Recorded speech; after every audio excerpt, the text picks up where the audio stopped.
Hey, it's Devin Burke, your coaching guide to getting your best night's rest and founder of Sleep Science Academy. And today we're going to be talking about something really important, why you can't sleep. And I'm going to explain the root cause and a step-by-step on how to address it. So we're going to dive right in. If you're new to this channel, get and subscribe, welcome, and let's get right to it. So first and foremost, we need to talk about what controls our sleep. So there's two systems that affect our sleep. There's something called sleep drive, which you can think of sleep drive as your body's hunger for sleep. And in simple terms, there's a neurochemical that builds up that creates sleep pressure or sleepiness that then creates sleep. And then on the other side of that, there's something called arousal. And arousal, you can think of arousal as a different form of stress. So we want to increase our sleep drive and we want to decrease our arousal. And when we do these two things, it creates the greatest opportunity for sleep to happen. And so, what we call this process at Sleep Science Academy is dynamic sleep recalibrating, which essentially is increasing and supporting that sleep drive system and decreasing day and nighttime arousal patterns. And so, we're going to talk about what this is, how it works. So, here's a more technical definition: it's reprogramming hyperarousal through awareness exercises and nervous system destimulation techniques while increasing sleep drive. So all that means essentially is retraining your mind and body that your bed and bedroom is a peaceful place, a place for rest and not stress, while helping to support and increase the body's desire or hunger for sleep through behavioral change. And so there's a lot of different techniques and tools to utilize to help do that. We're going to go through a few of them on today's video that I'm excited to share with you. So let's start with the things that get in the way of sleep drive. And there's really 6 things that I find most people are not aware of that are struggling with their sleep that really get in the way. So the first thing is naps. And this is a tough one for a lot of people because when you're not sleeping well, you're like, I just want any sleep I can possibly get. And unfortunately, when you nap, what that does is it decreases adenosine. It kind of clears out adenosine, and we want that adenosine to build up. So napping is a big no-no when you're looking to restore your natural ability to sleep. The second thing is actually going to bed too early. So a lot of times people, what they'll do is because they're not getting enough sleep, they'll try to catch up with their sleep. And they'll say, oh, well, tonight I'm going to go to bed early, or they'll go to bed at 8 o'clock because they're so tired. But then they end up waking up at like 2 o'clock. So you go to bed at 8 o'clock, you're waking up 2 o'clock. Now you're creating this pattern. You're kind of kicking the can down the road, and it's really not a healthy pattern. So you want to definitely not go to bed too early. That's a huge killer of sleep drive. Spending too long in bed, a lot of times people will sleep in because they're just trying to catch up on sleep or trying to make up for bad sleep. And you can't catch up on sleep. And sleeping in is the reason why this gets in the way of sleep drive is we want to get on a consistent schedule. It's so important to especially wake up at the same time every day, but preferably you want to start to get in the rhythm for what time you go to bed. And that can depend on your own unique circadian clock or your chronotype. Being inactive, we do not move our bodies enough, and this gets in the way of increasing that sleep drive. So there's a lot of science that shows that when you exercise, not only does it reduce stress, but it just helps the body's systems work efficiently and properly. So moving our bodies is really important. And then too much caffeine. Caffeine blocks adenosine. It's a neurochemical that builds up that creates that sleep drive. And so unfortunately, a lot of times people that are not sleeping, what are they relying on to get through the day because they feel like they have to do it? Well, it's lots of caffeine. And so this is a losing battle because caffeine is one of those things that the more you take, the more you need to take in order to feel its effects. And again, it gets in the way of this really important thing called sleep drive. When you have chronic insomnia, trying to figure out how to sleep naturally by yourself is really difficult. Reading books and online articles, watching videos like this one, and attempting to put together an action plan with what to do and not do to finally get some rest can feel overwhelming, confusing, and lonely. The truth is, knowing what to do is only half the solution. You need to know why and to take consistent action on a system that actually addresses the root cause of why you're not sleeping. And that's why I created Sleep Science Academy, which is helping hundreds of people restore their natural ability to sleep. In the program, I teach our clients to naturally fall asleep faster, stay asleep longer, and wake up refreshed without the need for medication or temporary band aid approaches.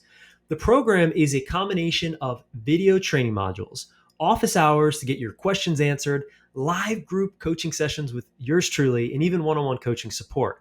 Not to mention a community of hundreds of others working towards eliminating insomnia with our step by step science backed approach. Now, if you want to try to continue to figure it out on your own, then keep watching these videos. They will definitely help. But if you're someone who knows the value of sleep, needs a proven action plan, accountability, and support, and would like to join a community of people just like you who are committed to solving their chronic insomnia, then go to my calendar and set up a time to speak to one of my sleep support specialists to see if our approach is right for you. And if we discover it's not, we'll point you in the right direction. Otherwise, we would love to support and welcome you into our Sleep Science Academy community. Now, back to the video. So a couple key reminders that I really want people to understand here. Don't use your bed for anything other than sleeping, especially for trying to fall asleep.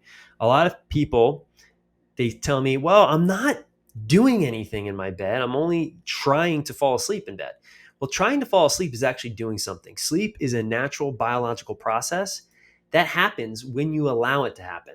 So trying to sleep, if you are trying to sleep, then that could be the very thing that's keeping your body in this subtle hyperaroused state, which then allows it to not be able to fall asleep.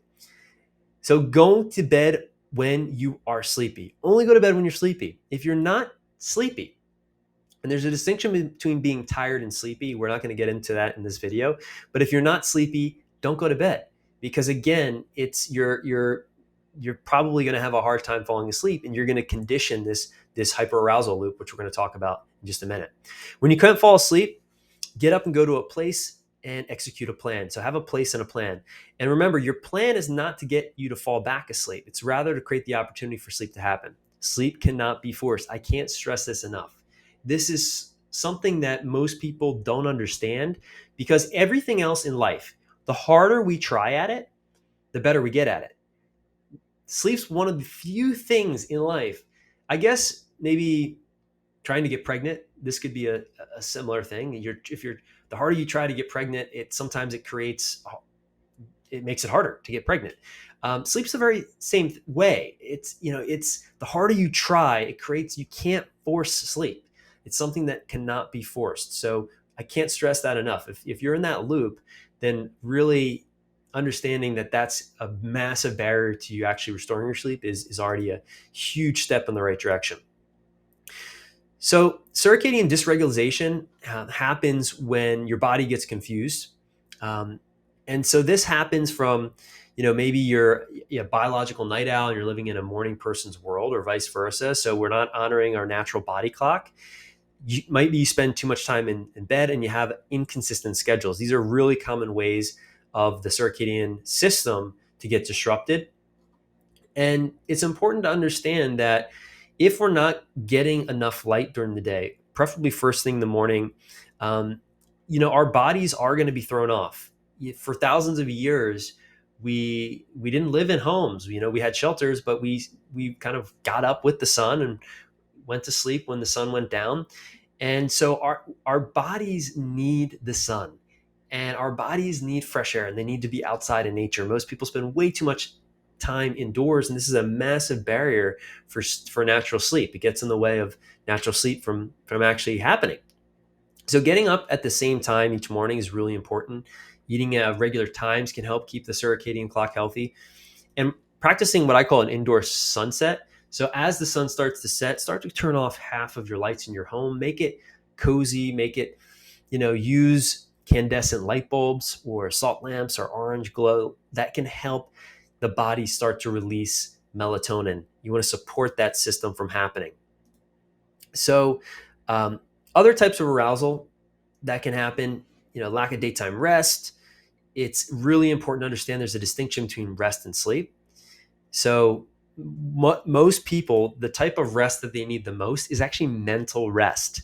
We go from one thing to the next thing to the next thing, and this carries this kind of momentum from our day into our night, and then that keeps us aroused. So having periods during the day where you're able to create mental rest, where you're not problem solving, You're literally just being while you're breathing, you're petting a dog, or you're hugging your partner, or you're going for a walk, and you're just allowing your mind to slow down is so critical. Because if we don't create this space, then our minds race and it gets in the way of sleep happening. Really important to understand that. So practicing sacred rest is the solution to this. And sacred rest is really just honoring rest. It's creating the time for rest. And there's a great book by Dr. Sandra Dalton called Sacred Rest. And she goes through the different types of rest in that book. Highly recommend it. Check it out. Scheduling white space, keeping a journal, taking long walks, this is being in nature. These are all types of, examples of what sacred rest would look like. Giving yourself a clear signal that your day is over. So we call this a bed buffer at Sleep Science Academy, and really following a consistent bedtime ritual, something that prepares your mind and body for sleep is important, really important. Not that you need to do anything in order to sleep, because that's believing that is actually a barrier. Because think about it. There are people all around the world tonight that will do all of the wrong things. They will, watch the news, and they'll eat a bunch of bad food and drink a bunch of alcohol. And guess what? They're going to sleep. So really believing that you need to do anything in order to sleep is a barrier. You don't. Now, could those people be sleeping better, have higher quality sleep? 100%. 100%. And thinking that you need to do all of these things, the rituals and the pills and the, whatever it is, it's not necessary. Now, is there a time and a place for that? Yes. With the proper support and with the proper understanding, it can be helpful in the proper timing as well. So I want to invite you to schedule a sleep consultation if this is making sense. And if you're somebody who really wants to get the right support, get the right system to increase your sleep drive, decrease your arousal, to then restore your natural ability to sleep, click the link below this video. It'll take you to a website where you can, a calendar, where you can book a time to speak to one of our sleep support specialists to see if our approach, dynamic sleep recalibrating, is right for you. And if it's not, then we'll definitely point in the right direction, but we would love to welcome you into our Sleep Science Academy community and support you to restore your natural ability to sleep. So you can click the button below this video to get ahead and schedule that consultation. And I look forward to seeing you in the next video. Take care.